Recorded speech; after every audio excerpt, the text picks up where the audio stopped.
សាខ្ញុំកណាសូមរតនីនមន្តពលឹងវិញ្ញាណខណ្ឌនឹងបារមីនៃមិត្តធ្លាប់ដល់ខ្លាំងបុកែចេះចាំក្បួនតម្រាការវិដីខ្មែរតាមភ្នំនិគមជលបតមានគួរប្រកបគឺលោកតាតបោខ្មៅក៏បើជុំជំរុំកង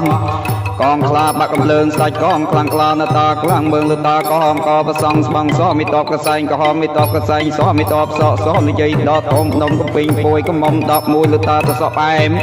ហែមជាអាចារ្យពោកបោអាចារ្យមានអាចារ្យលះអាចារ្យស្វាកលាហោងកងស្ដាយកំឡុងលតាកងចាក់លតាភ្នែកប្រាក់លតាតបងដៃលតាតបងខ្ញូងទៅនេមភ្នំត្បែងបារមីវត្តកលែងបាធម្មមកអង្គជេកអង្គចំអង្គច័ន្ទអង្គបំរុងក្លាកើមអង្គសិជីធម្មពមេតាបៃតាដងគង់បារមីវរកាកោមបកាយទេពលៈកុកលោកបារមីនងព្រះមរៈប្រៅនៅសិចាំងទៀងត្រង់កំបងបាត់អីសីភ្លេសម្ងាត់គ្រូកលាំងកំបាំងបាត់ក្នុងព្រៃស្មោសានឋានស្ងាត់សង្គមបារមីរាប់រយលើកពុកនំនតាតូចតងនំជើកាច់នតាខដៃសម្ដេចចក្រីអម្ចាស់ច័ន្ទរង្សី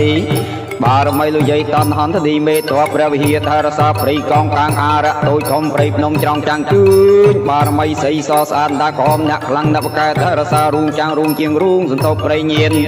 ព្រៃស្ដុកនតាម្ចាស់ទឹកម្ចាស់ដីបបាទួមុខបបាទួមកជឿនស្ដេចអឋានបានកោចូលចាំរាំងស្តុបអំភ្នំសន្តោបបាចន់តុកបាចន់ជូកព្រំមុខ4ទៅចៅថ្លៃរត់គ្រូសក់កដាញ់ទាំងតូចទាំងធំគ្រូកងសនំគ្រូកងស្វាគ្រូផ្សិតត្រមកគ្រូស្នងមេបាម្ចាស់ទឹកម្ចាស់ដីលើក្នុងភ្នំគិរីរំភ្នំរាជទ្របធ្លាប់មានបារមីទៅដកម៉ៅជ័យព្រៃអាគមជ្រុកពើសធំភ្នំ3ដុំនាងកំពង់ជូកនាងសកោម